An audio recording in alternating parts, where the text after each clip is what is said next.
Hi, this is Rod Santomassimo, founder and president of the Massimo Group, and welcome to our first ever Massimo Movie.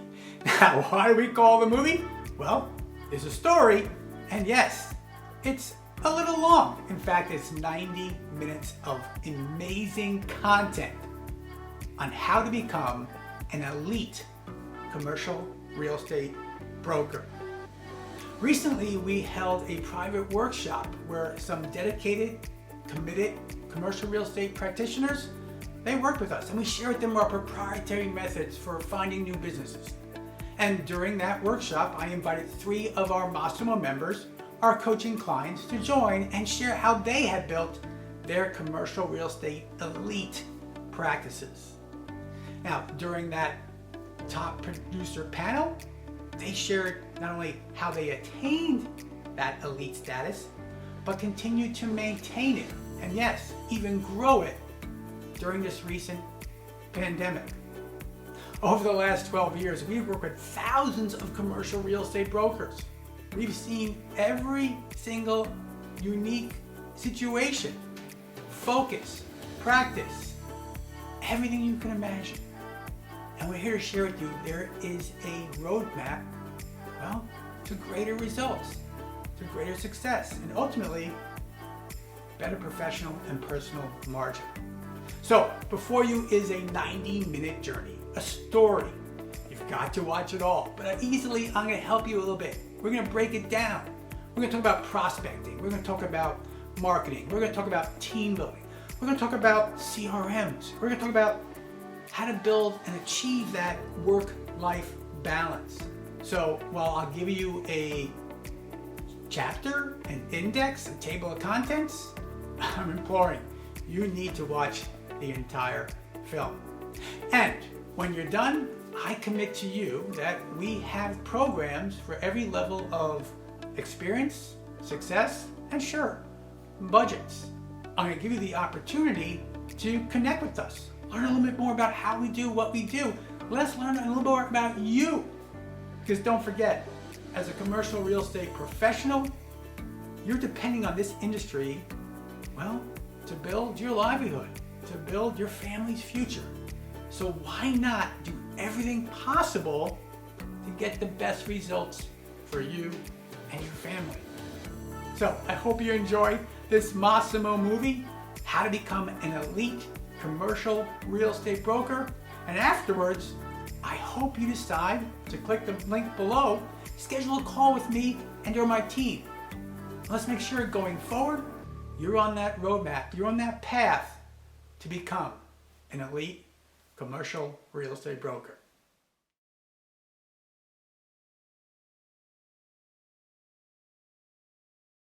We're going to ask each to introduce themselves for the few of you out there who may not know who these folks are. I'll ask you all to be brief, no more than a minute, please. But first, I'm going to start with my dear friend and long-term client and one of my brothers, it seems, and they're all one of my brothers, quite frankly. But Mr. Bob Knackel, who's the chairman of New York Investment Sales with JLL. Bob, welcome to this evening. Can you share a little about you? Thanks, Rod. Pleasure to be here, especially with Bo and Alan. But I'm a guy that sells buildings in New York. I've been doing it for 36 years. For 26 of those years, I ran my own business called Massimo Realty Services, which I sold to Cushman & Wakefield in 2014. We had, for the last 17 of those 26 years, sold more buildings than any other company in New York by a factor of 3, which I was very proud of. For the past 2 years, I've been the chairman of New York Investment Sales at JLL, and still love the business as much as I did when I first got into it, which I feel very lucky about. And to date, I've sold, as of last week, 2,107 buildings in New York. So just that's all the gray hair is emblematic of just a long time in the business. Well, Bob, welcome and thank you so much. I'm going to clarify 2 things. First, yes, you all heard that correctly. Sold more buildings by a factor of 3 than any other company, any other major company, small company, other company. So Bob, amazing. And number two, you all think that Bob has the coolest virtual background you've ever seen.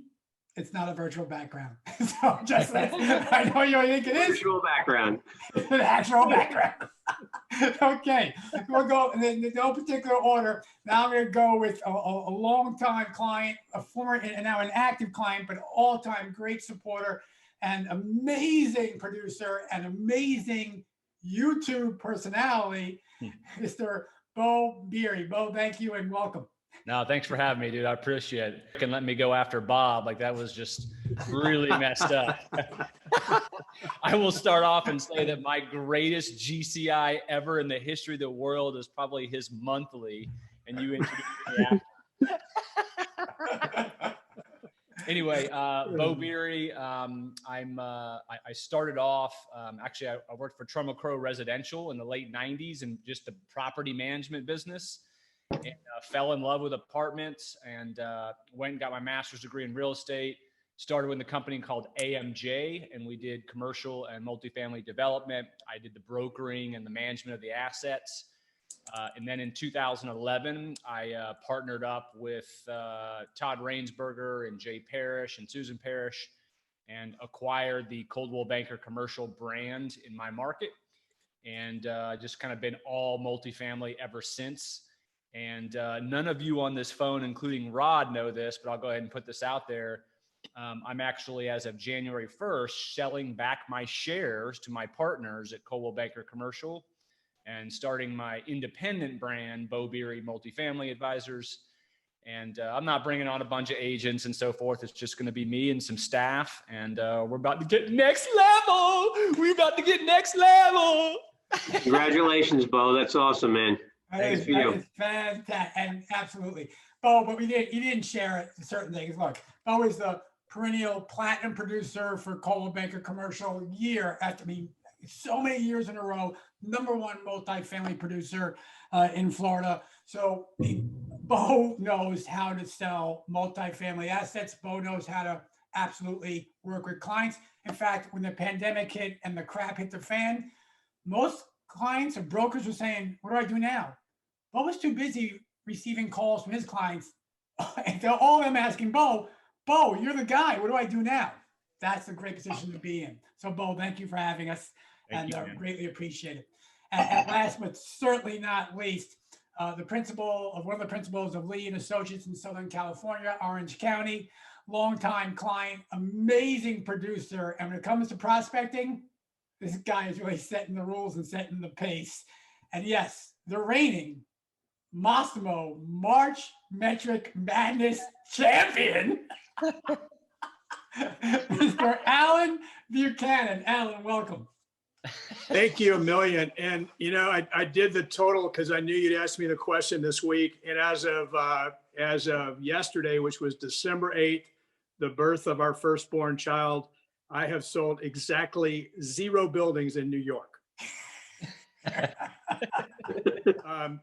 As Rod mentioned, I've been with Lee and Associates my entire real estate career. I grew up in the consumer goods business as both a family employee as well as worked for Procter & Gamble in the E&J Gallo winery, and realized that as my responsibilities grew, so did my geography. So I wanted to stay closer to home and not have a cap on my income, not have a boss. And that's the reason I found commercial real estate. When I started with Lee and Associates in 1984, we had 2 offices. We were the second of the now 65 offices around the United States. So it has been a pretty wild run to see the exponential growth of our company. So have been a Massimo client for about 3 years and have enjoyed every minute of it. So thanks for having me.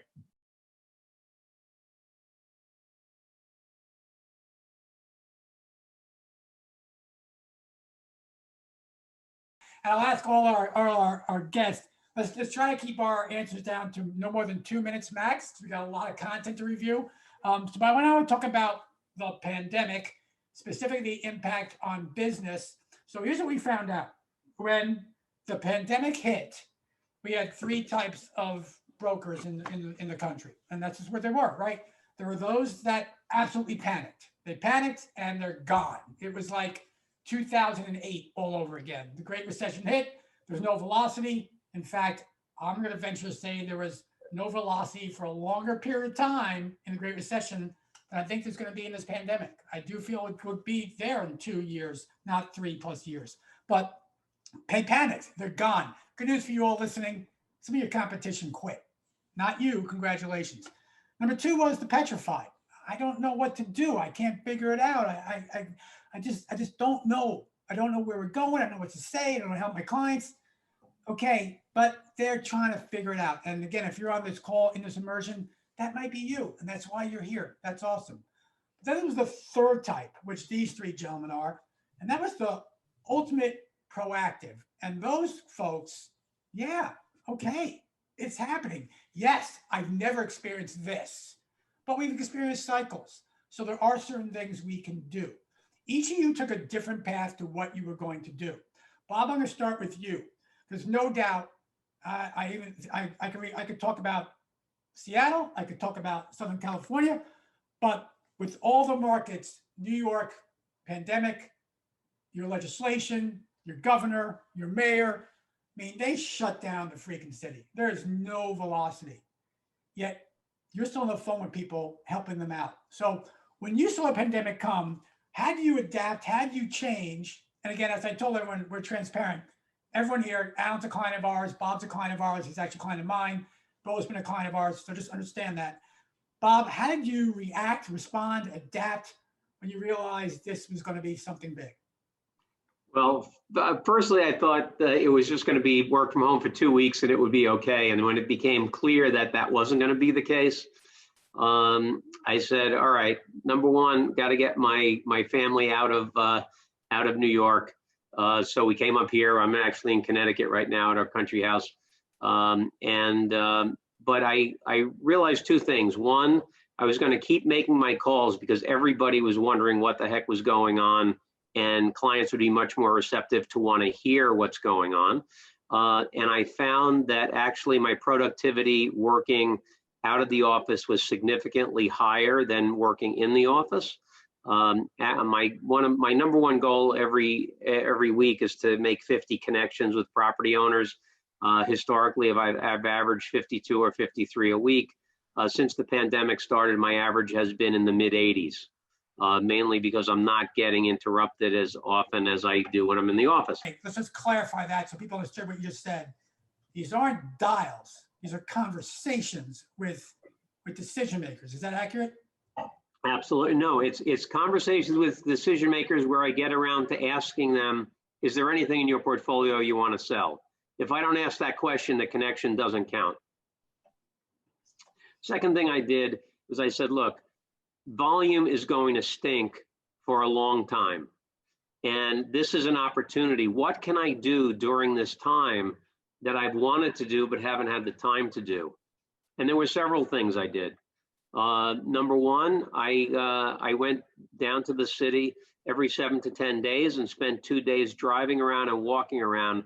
And I looked at every single building in Manhattan south of 96th Street and logged every development site that was under construction, every potential development site, and every assemblage site. I right now have a better database of the development pipeline than anybody in New York. I also have the most robust list of potential development sites that I can prospect into. And I also have a secondary list of potential assemblage sites to call on. Thirdly, research projects that I've been wanting to do for years. And also I should say that walking and driving tour took me in total about 220 hours. If I was doing it during normal Manhattan traffic, it would be at least 1,000 hours to do that. So it was highly, highly efficient. Secondly, research projects that I've wanted to do for a long time but never had the time, I did those. I actually now have a spreadsheet of all 2,107 of my sales. So if you want details, buyer, seller, date, price, everything else on any of my deals, I have that all. Secondly, I went back, I looked through, I got from a friend of mine, an appraiser, the comparable sale books going back to 1984 when I started. I went through them, highlighted every development site transaction and every user building sale. In New York, we have vacant buildings sell, users buy them. I am now putting all that into a database. I also purchased the library of a retiring appraiser who did land sale appraisals. I'm now turning that into a land sale index that I'll have going back to 1984. It'll be the best land sale database around, and things like that. I mean, I could go on for I already three and a half minutes. Sorry, Rod, I'm over. But a lot of stuff that I never had time to do, I've done, and I looked at it as this is an opportunity to plant seeds and do things that are very accretive to my efforts moving forward, but are going to pay dividends in the future. Well, I will say a couple of things, and Bob and I have been working together now on a weekly basis for almost 9 years. But one thing that he did, you can look it up. You can look up on this Google Commercial Observer, Bob Knackel, and there's actually a picture of him in his house standing over this enormous map of Manhattan that he built piece by piece, block by block, lot by lot of what's going on in Manhattan. So in other words, what did Bob do? Okay, velocity's down. Bob is, and you all will get there, and you have to understand this is a long-term game. If you're in the business for one transaction, you won't be here very long. Bob's okay, this year is not going to be very robust in commissions, but I could work on my business and really be prepared when things start to open up. That's one of the reactions. No, look, that's a big competitive advantage that brokers have is the information they have, or I know information's a bad word, but it's the intelligence, right? I know that there is nobody else in Manhattan that has a better database of what's under construction than I have. Everything from the 15 million square foot Hudson Yards development to a little 10-foot wide site that's being developed at 210 East 52nd Street and everything in between. Nobody else has it. And I've personally seen every single one of those sites, 648 that are under construction in New York right now. The obvious question, someone asked it, is why? Because Bob, I can get that from CoStar. The land appraisal you bought, can I get that from CoStar? No, what I would say is that there are different metrics, different goalposts that different groups set up. And the reason that I've wanted to do this walking tour for about 10 years now is in trying to determine what the development pipeline was, the supply pipeline to the market. I look at many different companies' reports, and they're all very different in terms of how many projects under construction, how many square feet, how many units, how many hotel rooms, how many square feet of office. They were all very, very different. So I said, I'm going to do my own, and then I'll know to the inch what the pipeline of everything is. And it was very insightful. I mean, I walked on streets I never knew existed. I've lived in Manhattan for 36 years. I never knew some of these streets even existed. And it was really eye-opening and a great experience. And I'm telling you, I think for each of you in the markets that you work in, get out there and just walk the streets and feel it, get it under your fingernails, and it will give you a competitive advantage over other people who won't take the time to do that. And I know a lot of you are saying, no way in hell could I do that. And the answer is, yeah, you can, right? You can. You just got to allocate the right time, resources to get it done. This is your career. This is your life. This is how you're going to build your legacy for your family, right? This is why Mr. Knackel happens to be one of the top brokers in the world. So again, why would someone like Bob do this? He's got millions and millions. Why would he do it? Because that's what it takes. And I'll tell you, several of my clients said, you know what, Bob, I'm so impressed that you did this. This is why you're you. Most people would have junior people go out into the streets and do this. And I said, no, I was out there. Each time I went, I didn't go by myself. I brought a different one of my associates with me so that they could see what it was like to be out in the street, to learn a little bit, get a sense of what that hand-to-hand combat is like. And it really was a great experience for them. They all loved going out. Every time I would say, I'm going to be in town next Wednesday and Thursday, they all were fighting to be the one to come with me. And it was a great experience for the team. And it was just, for me personally, it was something that I've wanted to do for a long, long time. It was just the greatest thing. That's awesome, Bob. And for everyone else, look, people are asking questions in the question and answer box to the panel or to me. You can chat, you can go in the Q&A box. You got to ask your questions. Okay, so we had a different experience with the pandemic. And I guess in Florida, they said pandemic, What pandemic? Because Florida never seemed really to close.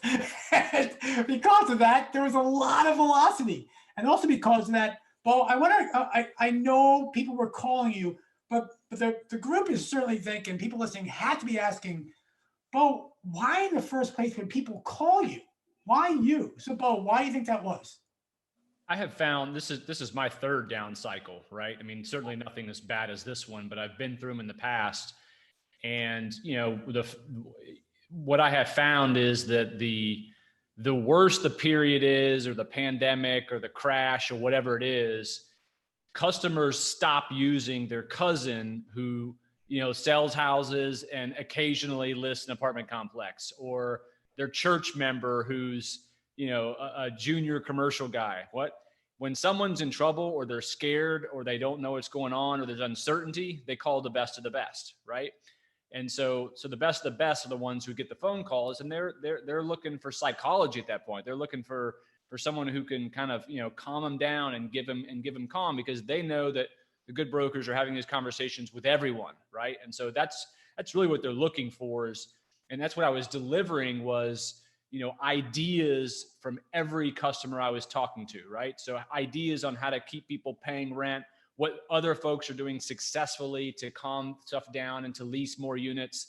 And so I'd call George over here and say, hey, by the way, George, so-and-so is doing this in this market. He has assets just like you. You should try this. Oh, that's a great idea. And so, I just more and more phone calls, you get more and more ideas. And then I started surveys. The surveys that was like the best thing I did. I would do surveys on the effects of COVID, on what people are doing for rents, what they think is coming down the pipe, all this stuff. And what it did was it provided sort of a calm, and it also showed that it's not nearly as bad as everyone thought it was, and that no one and that other folks didn't think it was as bad as it was. So I did that for 3 months in a row, and it provided phenomenal content, right? Because you send out a survey, because that's another point of contact. And then when you get the results, you send it back out. And then the third contact is you call them, every single person you send it to, and all the ones who you didn't send it to, and have conversations. Hey, did you get the survey? Let's open up together. What'd you think about number 5? Wasn't that insane? Did you think it was going to come out that way? So I thought the surveys were super helpful. And just like Bob, man, I'm a huge data nerd. Like, that's what I'm known for. Among my customers is I make love to spreadsheets, man. Like, I just, on weekend when people are going to football games, man, I'm like, literally I'm on Excel spreadsheets, and I just love to sum and do all kinds of stuff on Excel. So I took the time to do a bunch of market reports. I wrote a book, which was fantastic. I took time to write the book. Comes out in February. And then the other thing was I started my YouTube channel. I had it for several years before that, but just, I posted once a year. And in about May, or I think it was June, I was like, you know what? I'm going for it. I started following a bunch of residential realtors that had big channels that were making hundreds of thousands of dollars a month off YouTube. And I'm like, you know what? These are guys who walk into a listing appointment, and when you can show that you have 100,000 subscribers, they're going to want to buy that house. I thought, I can do that in commercial. Like, if I can bring that kind of presence. So all that time off and yes, sales even did slow in Florida, but it provided opportunity to really create some content and create some really great market reports and stats that I'll be able to use forever, and further make me as the data guy.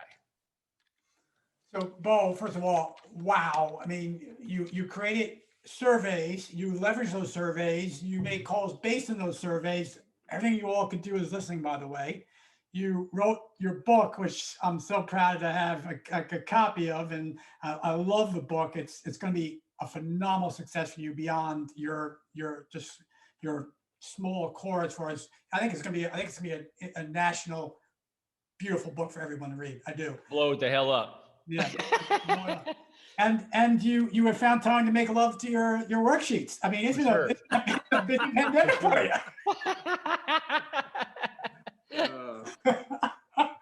Okay, but I love the YouTube, and I'll bring one up for everyone just to take a look at.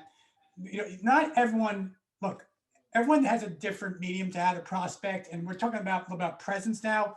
Some people just don't work on the camera. Other people do. Alan, for example, has his Tuesday traffic tips, which I'm sure a lot of you have watched. It's a different mechanism. Bo's obviously, and this is not a negative at all. Bo is a character. He is phenomenally fun to be around. I mean, I can tell you he is. So it's something you want to watch and you get educated.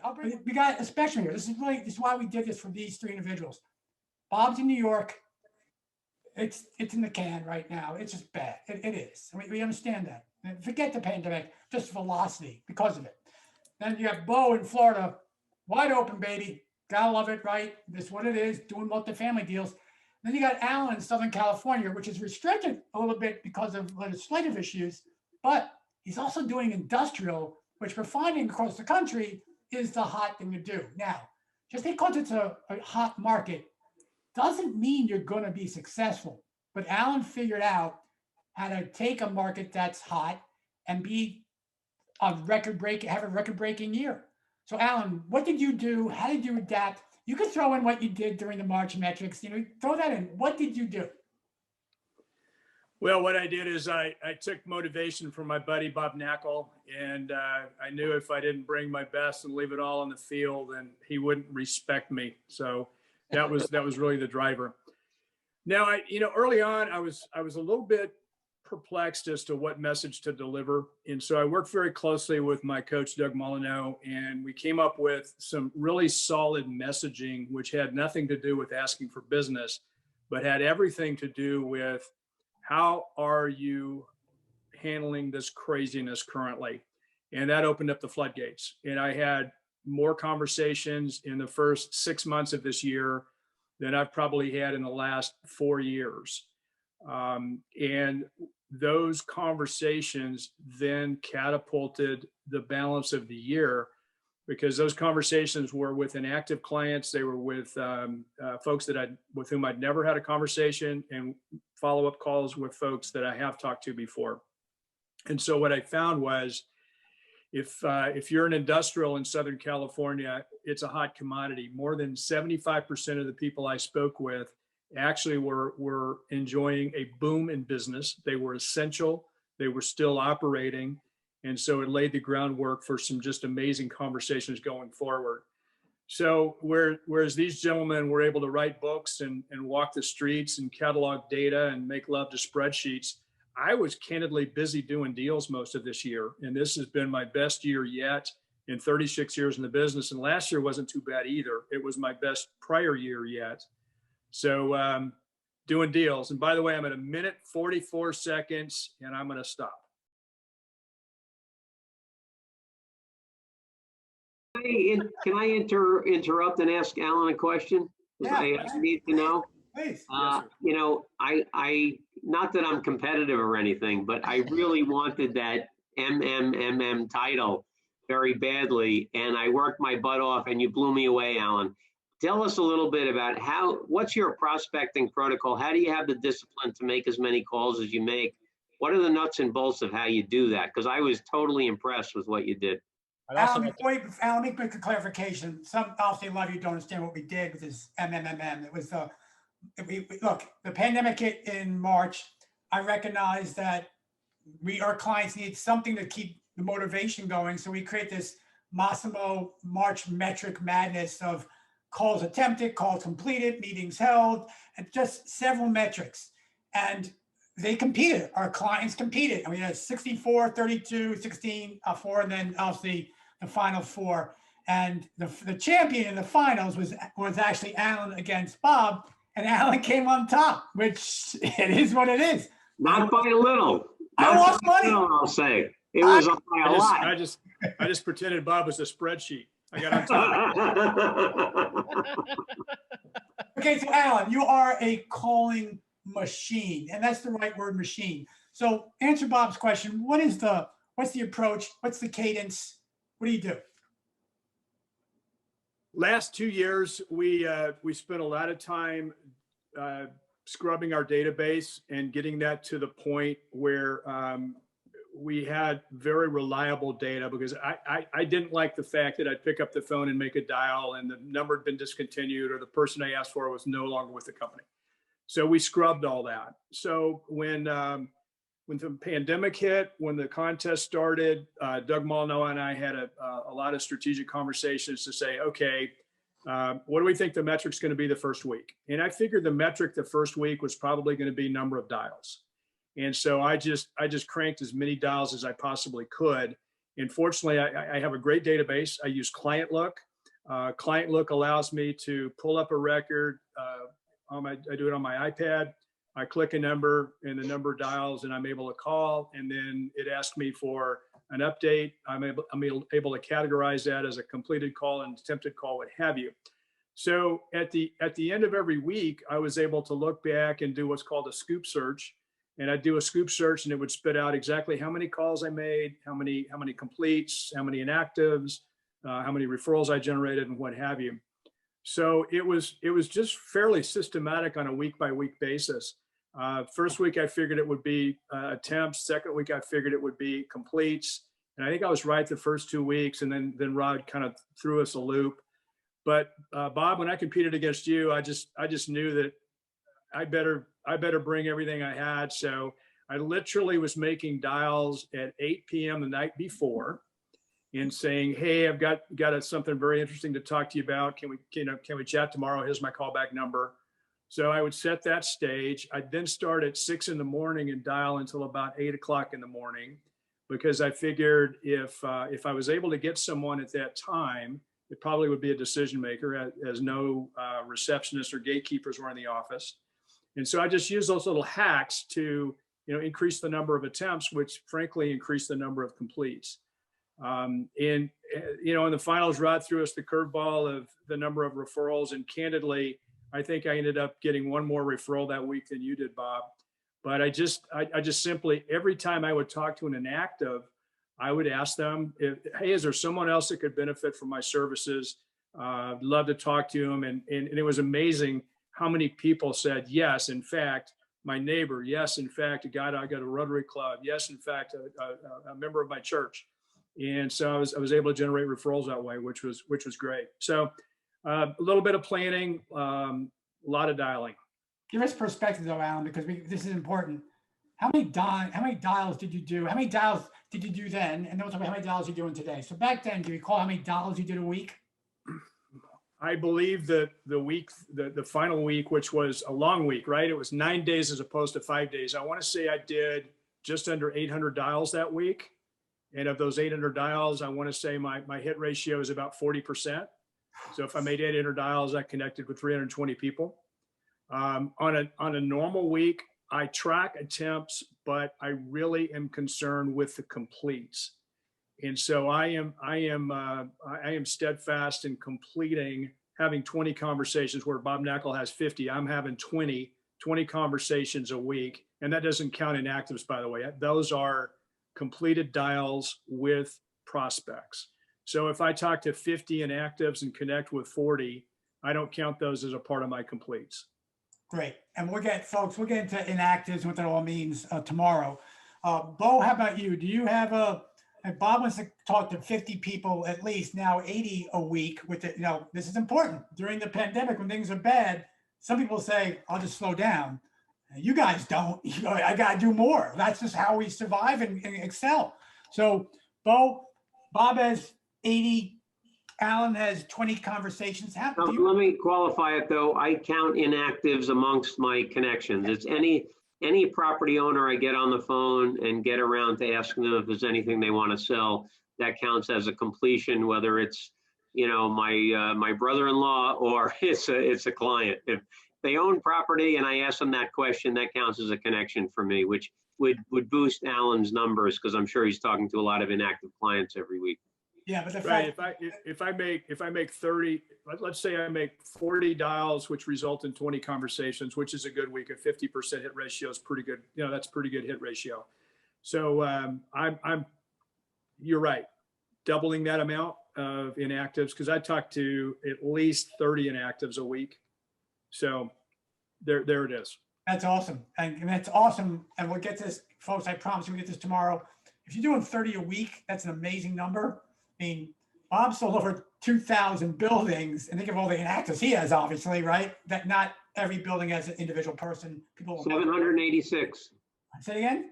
786 inactives? in people I've sold property for. And that's That's skewed a little bit because at some companies there are 3 people. So but there are 786 people on the inactive client list that I've sold property for.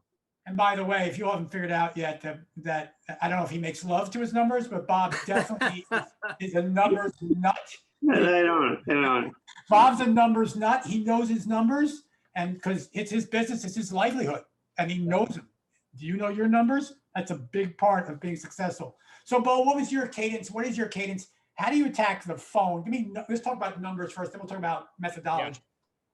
Yeah. So of course, I'm, huge systems person. Like I just, and I'm a robot. I do the same things every single day. Right. And so the way I handle my call cadence is there are 1,935 assets over 10 units in the northern half of Florida. That's what I cover. Those 1935 assets are owned by only 960 people in the world. Companies, REITs, personal, mom and pop, whatever it is, there's just 960. And there's only 868 assets that are over 100 units, which is what I mostly try to go for, but I'll definitely go down to 10 units if it's nearby. My point is there's only 960 people that I can sell for, period, right? Now there's some inactives, but those inactives are very, very small percentage because most people who are in multifamily are in multifamily till they die. Like they literally croak at the desk and still own assets.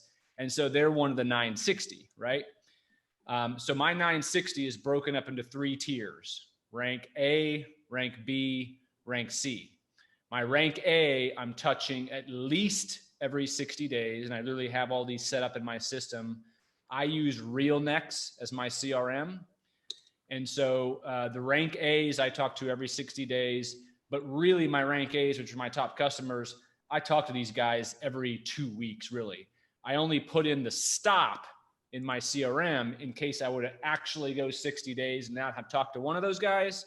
It pops up in my CRM, hey, you need to talk to so-and-so. My rank B's are every 3 to 4 months. And my rank C's are at least once a year, we're talking or meeting or something. And then everybody's on the drip marketing program where they're getting something. And we can talk about that something later, where we get several things from me a month. But my rank A's are what I live by. I have roughly 148 A's, and I'm cycling those people on a constant basis and just adding value as much as I can. I'm not calling them up and saying, hey, you ready to sell every single time.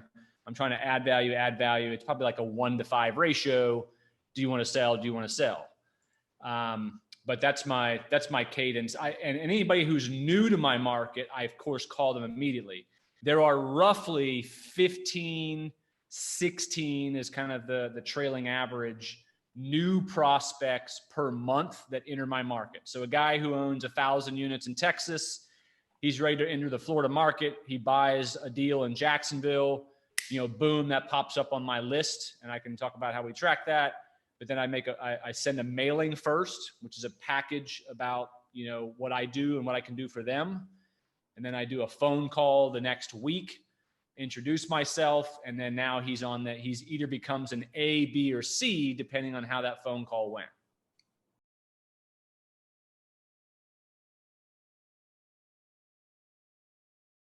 Let's stick with prospecting though before we move forward to something else. And let's talk about when, how. Alan, you talked a little about you do it in the morning, right? And so, Alan, can you just crystallize, do you have in your mind, I know you're working with Doug, you're working with Massimo, I know you all have certain ways you do it. But Alan, do you have a certain time you do it? When is that? And is it every day a week? When do you prospect? I don't have a set time. But what I will say is I have a set amount of time. So I want to prospect a minimum of 2 hours per day.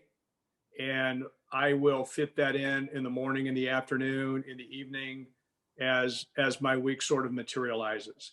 And I learned very early on in the program that if I time block prospecting, it gets done. If I don't time block prospecting, it gets shoved to the side and it doesn't get done. So I have to block it. And I'm not so rigid that if something comes up that is greater than making prospecting dials, I will nudge those. I know some just are adamant about their 2 hours of prospecting. I will nudge those. I will regroup those. But pretty typically it's 2 hours a day for me at some point. Great. Thank you, Alan. Bob, Yeah. Bob, do you have a specific cadence? Yeah, no, I echo what Alan said. I allocate 10 hours a week for prospecting calls, not necessarily 2 hours a day. It depends on what the days look like. And I block that time out on the calendar 2 weeks ahead, because if you try to do it the weekend before the week, you won't find those blocks of time to do. So I think it's really important to block the time out and make sure you have time to make those calls. But Bob, hold on. And I know, folks, look, this is gonna be a long evening where I want you to ask questions, everyone, because this is information you're not going to get anywhere else, pure and simple. So Bob, let me think. And of course I know the answer, but Bob, okay, 10 hours a week, Monday through Friday, 2 hours maybe a day. Is that the cadence, Bob? No, it depends. And first of all, today with the pandemic, Sunday has become one of my most active prospecting days, believe it or not. And this started about 4 months ago. I knew I'm at JLL. It's obviously a big global company. There are certain Mondays every month where you have a series of these national Zoom calls, and you can't really get a lot of work done. Not that there's anything wrong. The calls are very beneficial. You want to be spending time on your business. So I started calling a couple of clients on Sundays and said, "Hey, I'm really sorry to bother you on Sunday." And they're like, "Oh, a Sunday, Wednesday, what's the difference? Everybody's working from home." And so I find now I'm pumped up. I prospect on Sundays. I come in Monday morning and I have 18 to 22 connections already made for the week. And that makes me feel great because I come in with a flying start. So it's not necessarily 5 days a week. Look, if you're in this business, first of all, there's no time off in real estate. You're always working. You need to compartmentalize and take downtime and spend time with your family and try to find that balance in your life and all that other stuff. But you're basically working around the clock.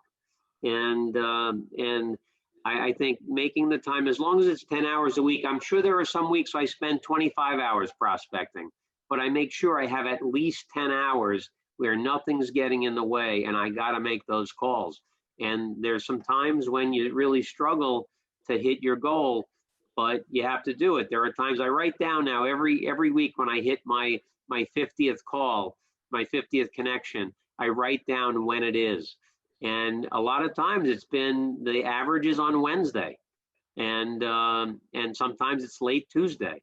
And that makes me feel great to get that because I feel like I've accomplished something. Look, I'm not selling 75 or 100 buildings a year this year because of the way the market is. So I look for little wins, and making my connections is a win for me. It makes me feel good. So, you have to look for the things that make you feel good in life, right?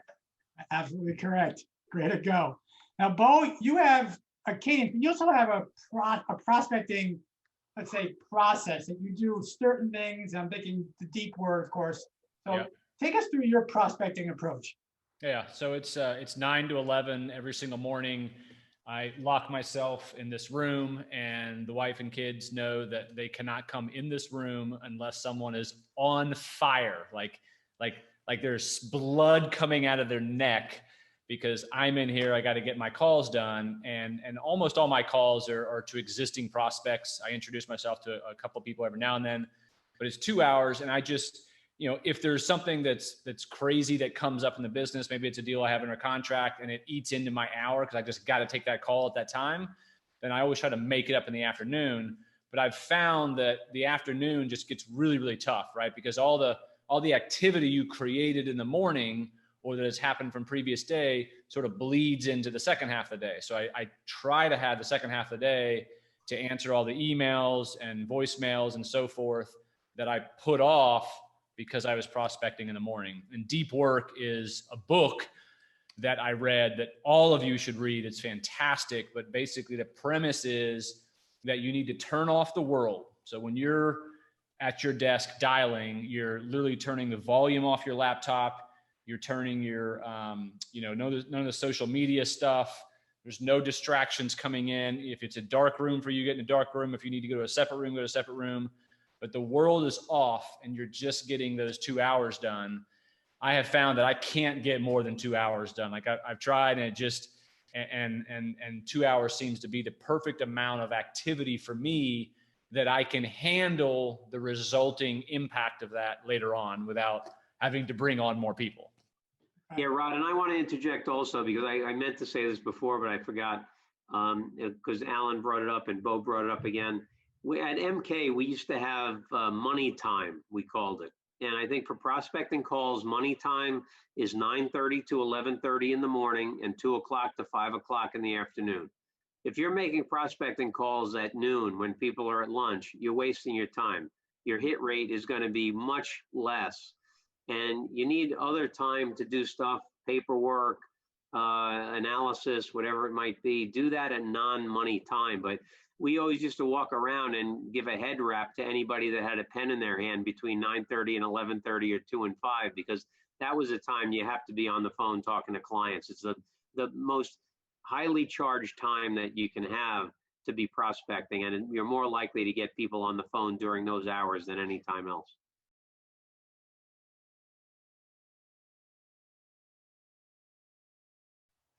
Okay, gentlemen, it's obvious. I knew it was going to happen. It did happen because you guys opened the can of worms. So we're going to keep this short, but answer the questions. Of course, that's the 3-letter word that we always hear, and that is CRM, right? That's what we're here now, database. So someone asked, and I'm going to kind of answer this question for you first, Bob, and then let you interject. So someone asked, okay, so Alan uses Client Look, Bo uses RealNext. Bob just said he's buying paper from appraisers. So what does Bob do? And since I've worked with Bob every week for the past 9 years, I'll tell you what we do. So Bob has a team that uses a database, a specific database. Bob's team currently uses a Salesforce JLL platform. They do. Bob is starting to adapt and realizes he may start to need to use automation. He uses paper and pencil. He makes his calls. We're moving Bob slowly towards the 21st century. Now, obviously it's working for him, but folks, you all don't have teams of, as of today, 13 people. You don't. So they do that all for him. Bo, you just said yourself, I don't need more people. I have me and my new company and a CRM. Without selling the CRM, because that's about, but what CRM do you use? And why do you find that beneficial, and how do you use it to build your business? Yeah, so for RealNext, and I do have an assistant that's super important. She helps quite a bit with input of information, but the way I've built my database, the way I use it is from the property side.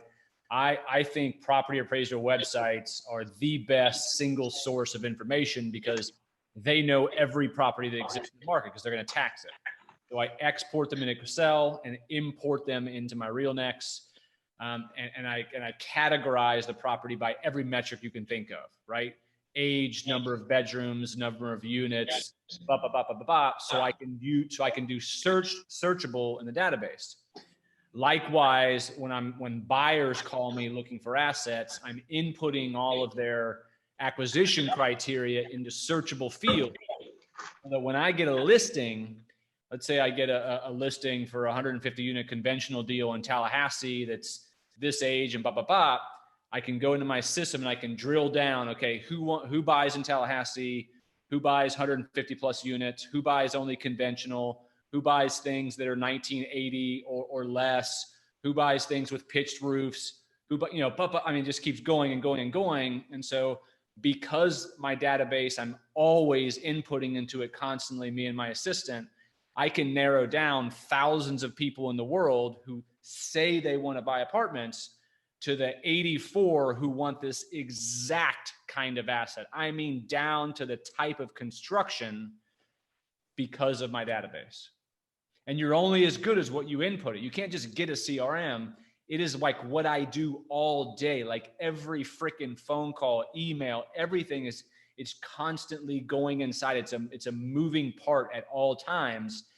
And man, when I go to make phone calls and I have all the history of someone that I've talked to, I have links to their social media accounts. I have notes about who their wife and kids are and what their dog's name is, when they bought the properties and what they paid for it. I mean, I could just go on and on. I could freak any human being out that I'm talking to on the phone about how much I know about them because of my CRM and what we put into it. I would love to get to the point Bo's at of having all that stuff electronically, and I'm working on that. But this is my prospect. This is my CRM right here. I don't believe I'd have said that. Wow. I write stuff down. I have my team input stuff into the database, and that's been working for me. But I do realize, it's important in life to take account of your strengths and weaknesses.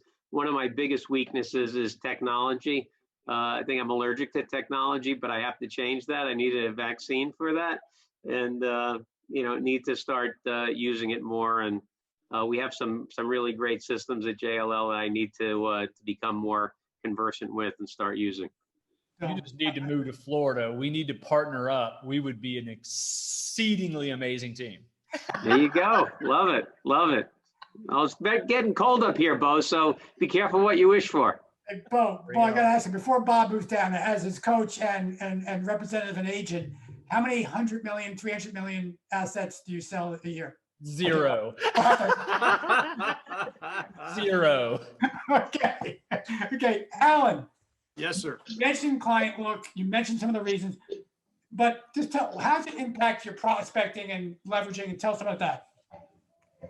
Reason I was one of the original DOS users of REA back in 1992. And I was with REA, which became RealNext in 2014 until 2015. And I switched over to Client Look in 2015 because of the mobility of Client Look. RealNext was getting there. They weren't there. I was frustrated that I couldn't sit at my dining room table on Sunday morning and make prospecting dials or look up a property information or something. So I needed something that was mobile. And fortunately, we did all that work in 2015 because now all of our work is virtual. But in terms of the way it affects my prospecting, I'm able to do it anywhere, anytime. If I'm sitting in a client's office, I've got access to my database. If I'm in the front seat of my car, which I call my palatial studio, I have access to my database. And it goes with me everywhere. I was telling the guys a bit ago, I run my business on 3 devices. I've got an iPhone, I've got 2 iPads, and that's it. I don't even have a PC. But 100% of my activity is contained on these mobile iPads that can get up and go with me anywhere and anytime. So for that reason, I absolutely adore Client Look, and plus they're a Tuesday traffic tip sponsor. So I will be with them for a long time to come. Someone asked, what's the best CRM I should use? I tell them always the one you're going to use. That's precisely right. That is the answer. So you can buy the greatest one with greatest bells and whistles. You're not going to use it. Who cares? So let's go to the second concept people are now asking, and that is what about the process? Okay, so you guys are winning so much business with your prospecting. You've figured it out, which by the way, I'll share, and they all would agree, I think. It's not that we figure it out, but we always adapt, and we see what the clients are telling us and what works and what not. I mean, Bo didn't use YouTube a year ago. Alan didn't use Tuesday Traffic Tips 2 years ago, right? Bob didn't do a lot of things he's about to do and doing now years ago. We all adapt. We have to. But let's talk about the back end of things. And I'll start with BK with you. I'll mute you, buddy. You're unmuted. So now you're winning all these deals. You're talking to all these people that are going, Bob, yeah, get me an OV. Bob, yeah, get me a listing. Bob, yeah, this is great. So the good news is the prospecting is working. The bad news is, what do you do now? Oh, you have to have systems in place to deal with it. And that's where support is so important. And, Rod, my right-hand man, Hags, has been with me for 18 years running the team. And it's important to have systems in place. And today, especially, I think one of the most important things that not a lot of people talk about is that given the uncertainty that the pandemic has created, I think more property owners want to know what their property is worth than ever before. And there are a lot of folks that you just shouldn't spend time putting valuations together for unless you figure out why they're selling. In New York, values are down so much that if somebody doesn't have to sell or can't give a really compelling reason why they would sell, it's not worth us taking the time to put a BOV together. So we're asking why they want to sell and really probing for that motivation more than ever before. And then, we'll spend some time to come up with a ballpark of what the value is. But, we don't want to go through the process of spending hours and hours putting together a formal written proposal just to have the owner say, oh, gee, if it's only worth that, I'm not interested. So we're going through the process of trying to use our time as wisely as possible, because I've always said, as a broker, you only have two things in this world. One is your knowledge, and two is your time. And your knowledge you always can grow, but you can never get time back. Every second that goes by is a second you'll never have again. So you have to use your time as judiciously as possible. Love it, Bob. Thank you so much. Alan, Alan, first of all, we know Bob has, I think it's 13 right now, members on his team. Alan, what is your team and how do you process opportunities? So our team currently is Joshua Harper, my son-in-law, and me. So we're a team of two, but we are supported by an office staff of 5. So Joshua and I have divided and conquered thusly. My job is to find and win.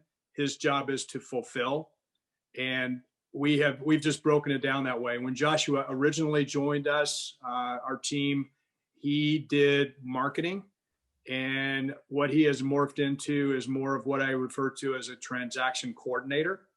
And we've developed a number of systems. If we get a tenant rep assignment, if we get a buyer rep assignment, if we get a listing to purchase, a listing to lease, we've got separate spreadsheets. And I say that hesitantly because I don't want Bo to make love to them. But we've got separate spreadsheets for all of those various assignments. And so we do our document sharing through Dropbox. So on the fly, I'm able to see, okay, this transaction, where are we? Did we order this? Did we order that? And we're able to check and balance it that way. So it's a system that's taken us 5 or 6 years to develop, but it's really on hyper load right now. It works very, very nicely. Thank you, Alan. Awesome. Bo, you work with how many folks and how do you do it? I have one salaried person and the rest is all farmed out. So Tracy Ross is my long-term. She's been with me for like 10 years. I try to pay her as much as I possibly can. Like I've told her I'm always trying to up her as much as I can. But she's my one salaried employee. My wife also just started working with me about 2 years ago.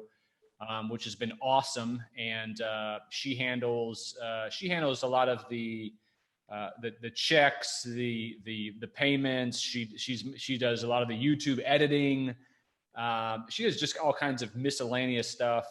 Tracy's the one who does, she gets me contact information, marketing, spreadsheets, you name it. It's like all encompassing. Then I have 2 marketing people that I farm out. So these are people who put together packages for me. If I need a grand package that's just beyond what I want Tracy to do, right? So Tracy's a $35 to $40 an hour person. I can pay less than that to put together a big package. Tracy will do my flyers. She'll do simple packages. But if I get like a big listing and I want to go all out, I'll farm that out. I farm out all my website stuff. If I need changes, updates, they do that. I have a separate IT guy that I farm out if he needs to come in and take care of those. I have a separate YouTube coach. I farm that out, so I have someone who I pay to help me on that end of it. And then I have a whole separate person who gets me contact information. That's a person you can get from WeWork. You can get from any of these websites, but I've had this lady for many, many years, and no, I will not give you her contact information to anyone on this call. But she's someone who I farm out. Basically, I pay her $20 an hour, and she works for other people as well. And what I'll do is I can be on RealNext, and Tracy had just uploaded some new person. I don't want Tracy at her quality and pay rate, because she's fantastic at everything, to look up contact information. So I'll screenshot my RealNext of the person. I'll email it to my lady who does the contact information, and I'll say, hey, give me contact information. And within a day, sometimes within the hour, she gets me contact information, and she just bills me quarterly. And I can send her spreadsheets too. Like if I want to go after another, if I wanted to start all of a sudden doing affordable housing, which I don't do much of, I can send her a list of 300 people, and she'll knock them out in a couple of weeks. And I've got the best contact information in the world. And by the way, these people who do contact information, like that's what they do. I mean, they go through public records, they go through PTA meetings. I mean, you wouldn't believe how they can look up contact information. Trying to beat someone like that to get the information I want is pointless. Just hire them.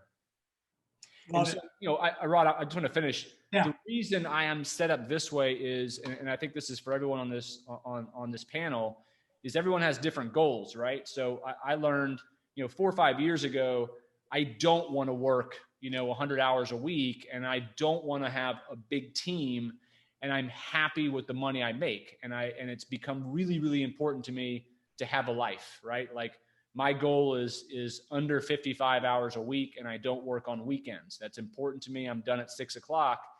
And so I know in order to do that, I've got to be super efficient with my time, right? And if I do more deals than I'm doing, then it's probably going to cost me more hours unless I up the quality of my asset, right? And so my markets don't have $100 million buildings. So I just you gotta work differently. If you're someone who wants to grow and have 10 members on your team, and Bob probably doesn't work 100 hours a week, there's a different way of doing things. But for me, that's why I only have one salaried human being, and I farm out everything else. I just don't want to go beyond what I am. And I want to talk about work-life balance, because you are all top producers. I know where you were before we met you, and I know where you are now. Right? There's a difference in what your life is like now, which is the whole essence of Massimo Group, to build that business and life you desire. So, Bo, give us a quick, I'll stick with you. Where were you before Massimo Group? And now how do you have a work-life balance? Which, by the way, anyone who follows Bo on Facebook, this dude has a work-life balance. He's figured it out. So tell me about that, Bo. What is it? Yeah. So for roughly the 10 years prior to calling Massimo, I'd been the leader in my market for many, many years. Not as dominant as Bob was, where I was 3X from my competitor, but I had done very, very well for many, many years. But I was a generalist. I did office, retail, land, industrial, multifamily, everything. And I was averaging between 85 and 90 deals a year, right? Now that was all the way down to a 1,000 square foot lease that I got paid $2,000 or $3,000 on, to a 6-figure commission on a bigger deal. And I wanted to please everybody, right? Like I was just doing every single deal you could possibly imagine. I was working about 85 hours a week. I was coming in on weekends every single weekend, and the grind was just killing me. I was falling asleep at red lights. Like I was just a zombie. I was always mad and upset.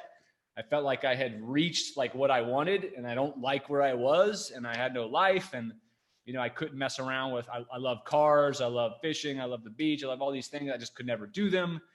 And so I knew something had to change. And I was perfectly happy with just making what I was making then for the rest of my life. I just wanted to get my life back. And Massimo did that. They really kind of narrowed my approach to, the biggest thing was getting into a niche, was getting more efficient with my time, hiring the right people. And it's been a life change. And so now I'm done at 6 o'clock, Monday through Friday. On the weekends, I only do things that are in work that I enjoy. Like I love putting together content. I love doing market reports, but that's about it. And I'll plan my week. But I've had the best life ever. My stress level is way down. I mean, I was having panic attacks for like almost a year and a half straight, many, many years ago. it was overwhelming, and I didn't have direction. And you guys really, really saved that part of it. It's awesome. I'm more thrilled that you're making a hell of a lot more money and doing it in less time. That's the Yeah, goal. it's incredible. So the point is, folks, it is possible. You say I can never be like these folks. You can. Alan, you've had 2 record years in a row. I remember that. And I will tell you, look, I get emails, and it's not a boastful thing. This is what drives me now. We all have different things. Bob will in a second share his 3 priorities in his life. Alan, my priorities right now are certainly my family's always me number one. This is the way it is. But when I sit on the couch and someone sends me a text, a client, I just had a client tell me he's about to close a $300 million deal. And when that client tells me that, and it isn't Bob Knackel, I say, holy crap, that's pretty cool. but when I got that email from you about a few weeks ago, you said, Ron, I've already met my number and I'm about to blow by it, even more deals in the hopper. What did you change? What did you do to make that all possible? I upped the dollar value of transactions that I pursue. It's just as simple as that. I am working about the same number of hours that I've always worked, but I'm making 3 times more money than I've ever made. And I am much more efficient in the time that I do spend working. So if before I worked a 10, 12-hour day, now I can compress that amount of work into maybe 6 or 7 hours. And because I don't commute anymore, which saves me 2 to 3 hours a day, and Bob can relate because he lives in the city, for me to go to my office was a 20-minute schlep, even though I live 6 miles away. So, I don't have that 20 minutes there, 20 minutes back anymore because I'm working from home. So, it's just focusing on larger transactions. Love it. Bob, how you and I have gone through so much, but how do you get to the point now? Because look, folks, and Bob's mommy sharing these stories, and this is what it is. When I met Bob, this was 9 years ago, you said, look, if I can make the same amount of money and spend more time with my beautiful wife and daughter, I'm good. That was your goal. So how did it work out? Right. How it worked out, Rod, was that through working with you and looking at the fundamentals of the business, you kind of rekindled my passion for the business. And so I ended up making sure I spent enough time doing the things that outside of business that I needed to do. And I think that's so important, is to find that balance in your life, balancing your career, your family, your health, your faith, your community. And that's different for everybody. Each individual person will have a different balance. But what you did for me is you rekindled my passion for the business, and I ended up doubling the best year that I ever had after I started working with you, and that was fantastic. And I try to enjoy my family as much as possible. As you said, that's my number one priority. Generally, I stop working at 1 o'clock on Fridays, and I go have lunch and a bottle of wine with Cynthia, and try to spend as much time as possible with my girls. My wife Cynthia and my daughter Sophie, and but I still work a heck of a lot. I don't feel like I do work because I'm lucky that my vocation is also my number one hobby. So I never feel like I'm actually working. I really love doing it, but it's a challenge, especially when times are bad. It's time to not work more than you should. And, that's something I'm very cognizant of now, but it's a great business, and I can never thank you enough for rekindling my passion in it, Rod. There was a question. Look, times are bad right now. Bob, you just said it. So why not be a generalist? Because there are no deals out there. There's a theory that if you have a niche, you will be rich. But right now, why not be a generalist? So I'm going to go first with, well, Bob, your market stinks. So why don't you become a buyer's rep right now? You never you've never been a buyer's rep. Why don't you start leasing property? Why don't you start working on retail deals, Bob? Why not?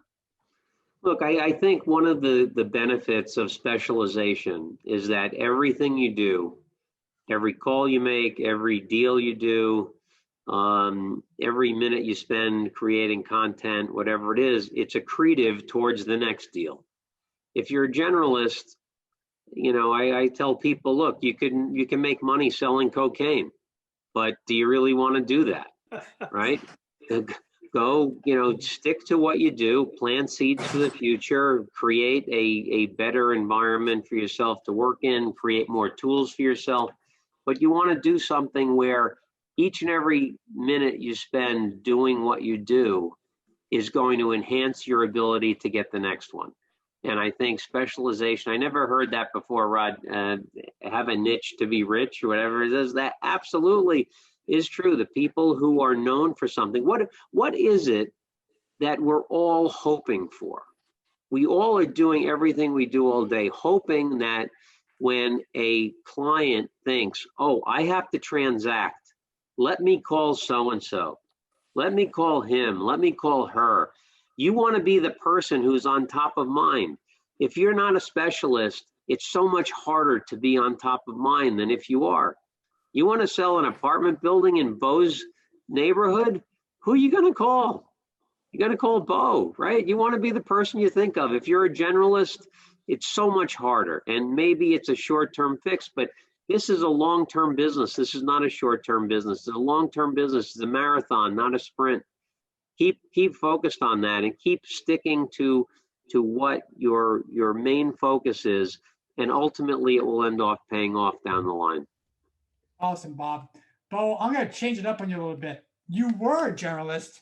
You became a specialist. A lot of people are generalists on this call. We have generalists, but even in the market, they're a generalist. How hard a transition is that? How long does it take? And do you give up everything just to do multifamily and say, I'll go broke for a while? How did you do it? No, there's definitely, I mean, you got to do what you got to do to survive, but you really need to go all in without going back, but do what you need to do to survive to get there. So I was still, I had done for whatever it was, 15, 20, I think it was 15 years or 12 or 15 years at that time, a generalist, right? So I still had lots of deals still coming to me from customers on the office, retail, industrial, land sector, right? So I would basically pass off to, we had a junior at the time. And I would give him as many of those deals as I could, and I'd still massage the bigger ones as much as I could. But I had already started marketing myself as a multifamily guy and changing my website that way and my emails and my market reports.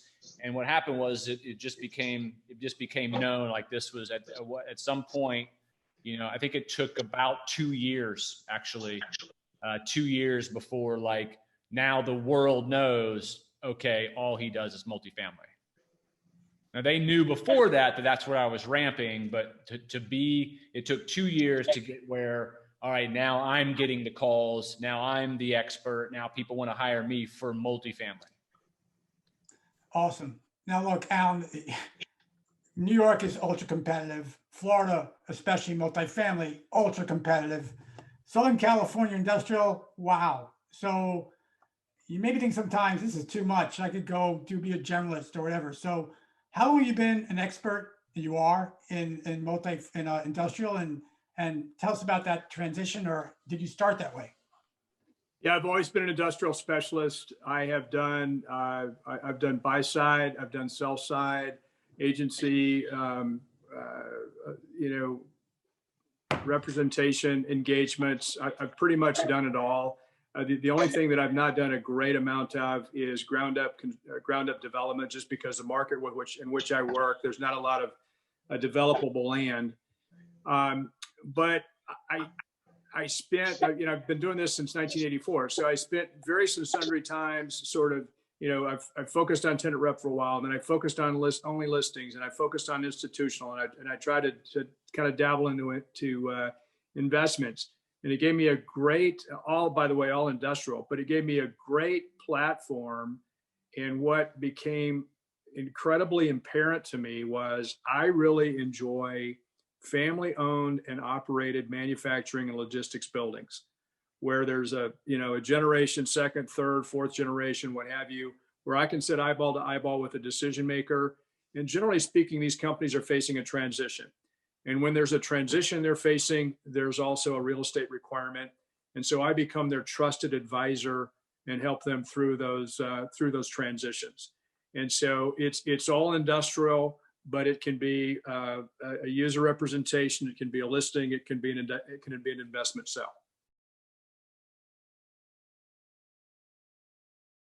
Here's how we're going to finish off. I'm going to ask each of these panelists, they don't know I was going to ask them this, but I'm going to put them on the spot. We do a little role playing here. So I'm going to so Alan, I'm going to give you all a chance to just get ready. I'll talk a little bit. Alan, I'm going to ask you to give me a call and let me hear your 27-second pitch. Bob, I'm going to ask you in a networking setting, how is the market? And Bo, I'm going to be a multifamily investor in your database, and you currently have an asset you think I may have an interest in, and you're going to call me. Is that fair, everyone? Yeah. Okay, so we get the whole spectrum here. I'm going to go with age before beauty, so I'm going with you both first. We're going to go youngest first. So, Bo, with that said, I'm an investor. I'm in your database. We've talked, I'm sure, but you got some assets you think I may need to know about because you're this amazing broker that realizes it's your obligation to share with me opportunities versus, I don't know if I should call this guy. So, Bo, you ready? Yep. Okay. Hey, this is Rod. Rod, Bo Beery. Dude, are you by your email right now? Yeah, I am. All right, I'm clicking send. When this thing pops up in the inbox, open up the PDF.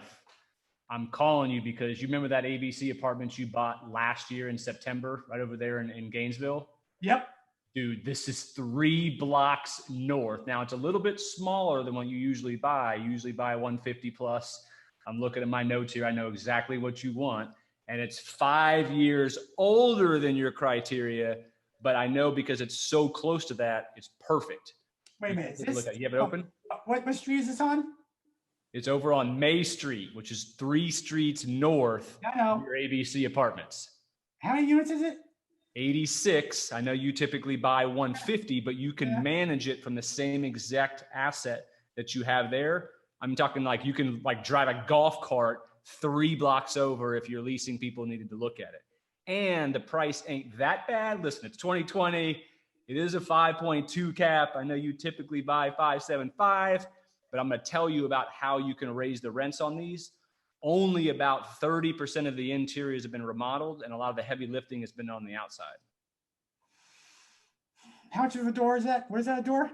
Comes out to 86 a door, which is a 5.2 cap. And I've already put in the property taxes. That's going to reset on the next one. I put in reserves. They got a market rate manager in there who's actually charging correct fees. I'm telling you, if you click on the tab for the pro forma and then look at my rent comps up and down there, you'll see I'm not pulling some jive broker gig on you where I'm trying to create insane numbers. You know I'm conservative when I do my stuff. Take a look at it. I know you, Bo. You're always good to me. And by the way, I can show it this Thursday or Friday. I know it's kind of tight, but if you can fly down, I can set that up. If not, the seller said they'll have the manager available to me on Tuesday. Tell you what, I can't fly down, but how about I send someone to my place? I'll allow that, but you got to get down next week, dude. You got to take a look at this, especially if I can get you from the seller. The seller's actually local to the market, and I know how cool you are. I wouldn't usually put buyers and sellers directly in front of each other, but if I can get you in front of him, I think we could possibly do a deal in the laundry room. Okay, man. I'll see you soon. Thanks. All right, cool, dude. Take a look at it and give me a call back when you get done looking it over. We'll do that. Thanks, Bo. All right, brother. Okay. Bo, is that how your calls go? Always, man. I use dude open it up and this is crazy and yes, absolutely.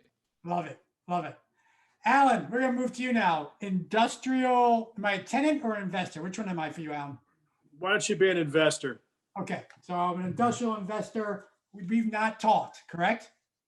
Yeah, we've talked. We've talked. Okay. Ready? I am. Hey, this is Rod. Hey, Rod, good morning. Hey, look, Rod, Alan Buchanan from Lee and Associates. I know I'm interrupting you this morning, but I was hoping to get 27 seconds of your time to talk about how we helped a similar family recently increase their net operating income by 51.3%. Would you have 27 seconds you could invest with me this morning? You know, Alan, my audience will understand. You use a lot of social and data proof there, so I'm going to have to say yes. But Alan, I'll tell you what, I'm really busy, so I'm going to actually give you 27 seconds. Is that fair? 27 seconds is all I need, my man. Okay, Alan, go. So, Rod, many of our clients are really struggling with what to do with California-owned assets. Maybe they've left the state of California. In particular, we recently represented a family. We sold a California asset. We were able to redeploy those monies into tax-friendlier states. We increased their net operating income by 51.3%. And that's, by the way, on a top line. I'm not a CPA, so I'm not going to delve into their personal tax rate, but suffice it to say, two are in Texas, so they won't be paying any state income tax on the proceeds that they get from those. And I know that that would help you sleep a lot better at night if you didn't have to pay these 13.2% California state income taxes. Is that something, Rod, that I could come see you next Tuesday or Wednesday and we could talk more about? Well, I got to tell you, first of all, wow, that was really well articulated. It got my attention. You took 47 seconds for the record. You did. But I love what you share with me, and I think it's something we need to do. So, yeah, let's talk. Hey, great. So let's get to the – I'm going to let you all give final parting shots, by the way, within reasonable time, though. Final parting shots. But, Bob, you know, especially right now, people are making phone calls, and their audience isn't aware where the market is. And then when I ask folks how the market is, I always hear from brokers, I ask brokers around the country. I talk to brokers every day. It sucks. It just sucks. Or it's amazing. Hey, it's not that bad, Rod, really. But you know what? That doesn't tell me jack. So, Bob, I'm going to call you, because I need to know as an investor. Bob, help me out, buddy. How's the market? How much time you want? Bob, I got 2 minutes. 2 minutes. Okay. Well, I'll tell you, the market right now in New York is hurting. Pandemic has really impacted the volume of sales significantly. And in fact, I can tell you that the volume of sales peaked in New York City in 2014 and 2015. That was clearly the peak of the market. In 2014, there were 5,534 buildings that were sold. That was an all-time record by more than 10%. It was followed up in 2015 with $80.1 billion of sales volume. That also was an all-time record. Since those 2 years, the volume of sales has been on a slow, steady decline. In fact, the bull market in New York City investment sales started to turn in October of 2015. And from October of 2015 through February of 2020, we were in a 53-month correction in investment sales where the volume of sales had declined by about 53%. Since the pandemic began, the correction, the volume correction in investment sales transitioned into a value correction in investment sales. Different product types have been down by different percentages, and I can go into every product type and percentage. But I would say, but if you look at how the first 3 quarters of the year have performed, if we annualize the first 3 quarters of the year, the number of properties sold this year will end up at 997 properties sold. That's down 82% from the 5,534 that we had in 2014. And the dollar volume of sales is on pace for 15.7 billion, which would be down 80% from the peak of 80.1 billion, and so on and so on. And I can go through all this borough by borough, neighborhood by neighborhood, product type by product type, and that's 151. And that's it. Statistics, not adjectives. Statistics, numbers, not adjectives. You didn't hear suck, slow, at the early first sentence, pandemic. That's what top producers do.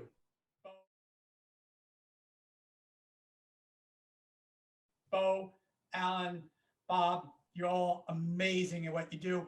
We're not going to let you go until you share with this audience. This audience is all over North America, from Alberta to Florida, from Boston, our friend Jim over there, Bob, down to Southern California, also Alan. So and they all are mid-career or higher. We have no newbies on this call. So, Bo, people look at you and go, this guy is young. He's figured it out. He's gone from working 8 hours a week to having a balance of a life. Now he's on YouTube. I mean, Bo, what would you share with these folks?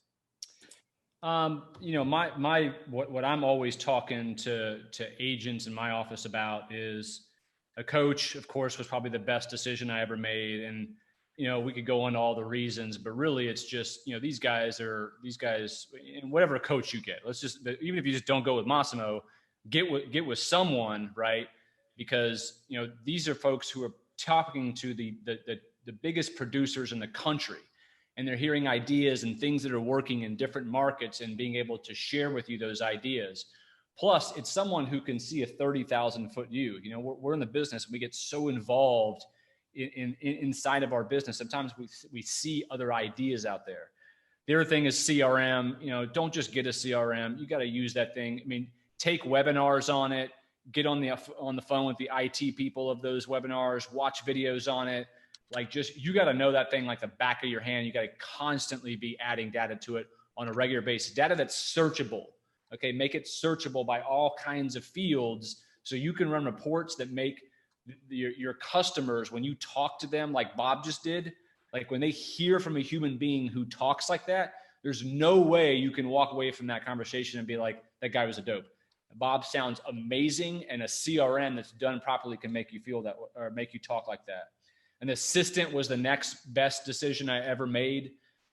You got to do it. I mean, if you're making, you know, $90,000 a year or more, okay, you should be having an assistant and continuing to step up. You know, if it's just a $30,000 person at that time and it's not maybe the perfect person, still get them, and then you can trade up to the right person when you can afford it.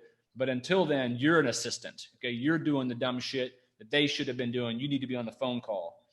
Become a data person, man. I'm telling you, whether you like numbers or not, or you're not a spreadsheet person and you don't exactly like doing pro formas, doesn't matter. Just crunch numbers like crazy. And the way you do that is you track every sale.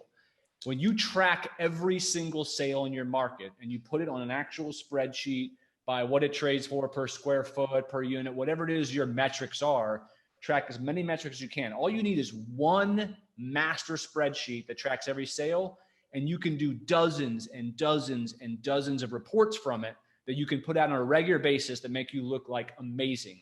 And every report I put out is not a 20-page text report. It's always one page that has like graphs or charts, something you can read in 10 seconds. When they look at this, they know exactly what's going on in the market, and I'm the guy that gave it to them. And more importantly, they loved it, and I made it fast. And lastly, you got to specialize. I mean, you got to specialize.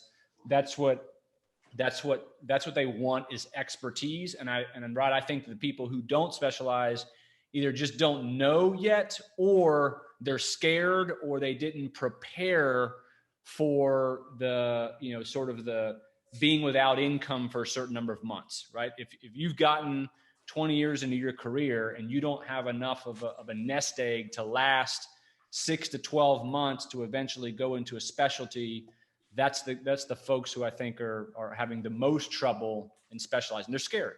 They haven't prepared. How much time do I have? You have 2 minutes. All right, I'll take 4. I would say that if you're on the fence and trying to decide whether or not to invest in yourself and become a Massimo member, Nike coined this phrase, just do it. I can tell you, I considered doing it a year and a half before I actually did. I regret that I didn't do it when I did, because I would be a year and a half sooner than to reach the goals and objectives that I did. My numbers are pretty simple. My income has tripled. I don't work any more hours. And as a matter of fact, I work fewer hours. And it just took some slight tweaks to what I do every day. And, you know, and all of a sudden I'm a turbocharged Porsche. So I would think if most of your folks are mid-career, probably a slight tweak is in order. Massimo can show you how to do it. Make the investment. You'll pay yourself back sooner than you can bat an eye.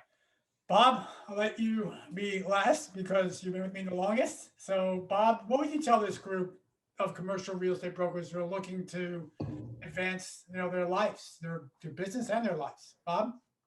Number one, I would say be cognizant of working on your business in addition to working in your business. If you are more than just starting out in the business, you probably have enough to keep you busy all day long, and you can work on deals from morning till night. You can work 7 days a week on deals, but take the time to work on your business. Think about what you're doing, why you're doing it, how you're doing it. Again, working with a coach is a great way to focus on working on your business. It has totally changed my practice working with Rod and thinking about what I do, why I do it, how I do it, when I do it. And you have to take a step back. You have to get out of the weeds, get out of the whirlwind, as we call it, of working on deals all the time, and think about why you're doing what you're doing and how you're doing it strategically. Second, be a voracious reader. One of my mentors is Steve Siegel, who's the global chairman of brokerage at CBRE. Steve's a great friend, and he told me decades ago, said, Bobby, read everything you possibly can. And I love to read about selling, about psychology, about persuasion. There are so many great books out there if you'd like, but read that stuff, and it's another way of working on your business. And lastly, just enjoy the time that you put into this business. If you're really passionate about it, take the time to make your practice different from everybody else's practice, either through the way you specialize, the data that you have, the approach that you take. There are thousands of people trying to do what we all do. How are you going to differentiate yourself from everyone else? And when you find what that differentiation can be, stress it, and that will give you a competitive advantage against other people. And so those are the thoughts I would want to leave everybody with. Thank you so much, Bob. And thank you, everyone. I saw that no one left this meeting. I mean, we've been doing this for an hour and a half or more. Everyone who registered is still watching and listening. So on behalf of Bo Beery, Alan Buchanan, and Bob Mackel, we thank you all very much for your time. Get some rest. We'll see you in about 12 hours. Hey, buddies, I can't thank you enough. Love you guys. Thank you so much. Have a great day. Love you too, everybody. Stay safe and healthy out there.